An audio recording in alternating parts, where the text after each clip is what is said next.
Upon first viewing Gilmore Girls, Dean seems like the ideal first boyfriend, an illusion that subsequent rewatches shatter almost immediately.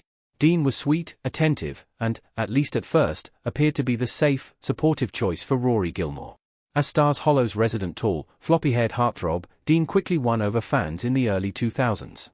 However, after rewatching the pilot decades later, I realized something unnerving. The show may have been warning us about Dean's trajectory from day one. While many of us rooted for Dean in Season 1, Gilmore Girls quietly planted the seeds of his eventual downfall in the very first episode, and the signs are easy to miss unless you're paying close attention. This isn't a takedown of Jared Padalecki's performance or an argument that Dean was always terrible. Looking at how Dean's character evolves, and especially how his darker traits subtly creep in over time, it's impossible to unsee what the pilot was trying to tell us. From "I've been watching you" to his obsessive behavior and escalating jealousy, Dean's downward spiral doesn't come out of nowhere. In hindsight, it's clear the groundwork for his controlling and toxic tendencies was laid in Gilmore Girls long before the drama with Jess or his affair with Lindsay. Dean's character gets worse and worse as Gilmore Girls continues. Dean's story starts strong but slowly unravels as his insecurities take center stage. When Gilmore Girls introduced Dean Forrester, he was everything Rory, and viewers, thought a first boyfriend should be.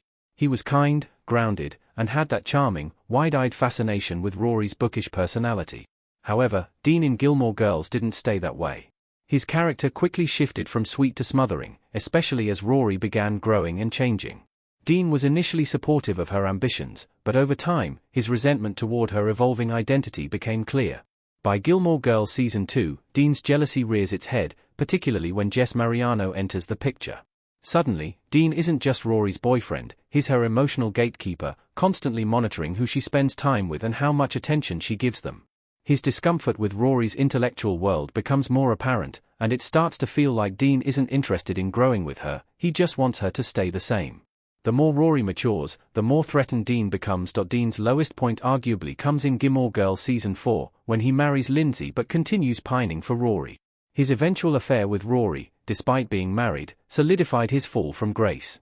Not only did this destroy his marriage, but it also tainted his once innocent romance with Rory. Instead of communicating maturely or facing his feelings responsibly, Dean spirals into passive-aggressive resentment and guilt. Even by the time Dean exits Gilmore Girls for good, his character never really rebounds.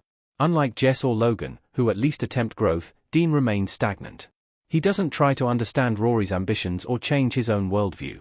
His early sweetness fades completely, replaced by a possessive bitterness that undercuts the boy viewers once rooted for. When you watch the show with the full context of his arc, it becomes hard to remember why anyone ever thought he was the safe choice. Gilmore Girls warned us about Dean's downfall in the very first episode.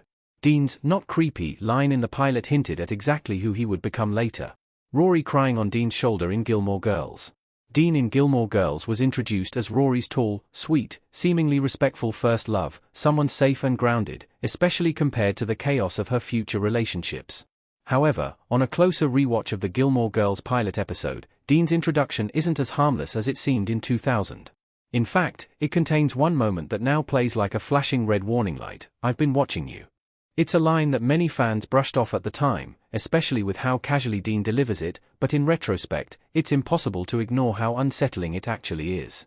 When Dean approaches Rory at Stars Hollow High, he tells her he's noticed her reading habits, how she always has a book, how she never talks to anyone, how she seems different. Then he says, "I've been watching you," and, sensing how that sounds, immediately adds, "not in a creepy way." But it is creepy. He's essentially admitting he's been studying her from afar and has decided she's worth pursuing before they've even had a real conversation. It's framed as romantic curiosity, but it's built on observation, not connection at the time. That scene was meant to signal Dean's attentiveness. He notices Rory when no one else does.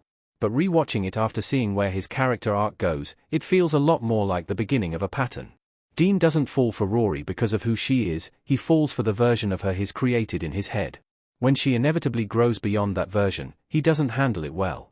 His possessiveness and jealousy later in the series can be traced right back to this first interaction, where he essentially treats her as an ideal instead of a person. This isn't to say that Dean in Gilmore Girls was always a bad boyfriend, but it does suggest the series planted the seeds of his flaws from the start. The pilot shows a guy who wants Rory but doesn't truly know her, who observes her from a distance rather than engage with her authentically. That kind of admiration can quickly sour when challenged, and that's exactly what happens across the show. The moment that once seemed like teen awkwardness now feels like a carefully placed clue about the real Dean, for those willing to see it. Rewatching Season 1 proves Dean isn't the perfect boyfriend Rory thinks he is. Dean's early behavior in Season 1 shows signs of possessiveness that only get worse later.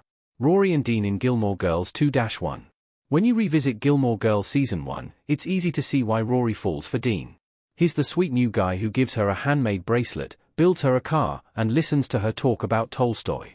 However, watching the season again after knowing how Dean in Gilmore Girls turns out reveals a more complicated picture. From the very start, Dean expects things from Rory, her attention, her time, her admiration, and bristles the moment she deviates from that. Gilmore Girls episodes like Rory's birthday parties and The Breakup, Part 2, show just how fragile Dean's confidence is. Dean lashes out when Rory's schedule doesn't revolve around him, and he constantly needs to be reassured of his place in her life. He's easily threatened and quick to anger, even over minor misunderstandings. For someone who was supposedly so secure in Season 1, Dean reveals just how much he struggles with not being the center of Rory's world. It's clear in hindsight that Dean's flaws didn't come out of nowhere. They were there all along, hidden under a layer of puppy dog charm and teenage romance. Rory may have believed he was perfect, but Gilmore Girls Season 1 proves he never really was.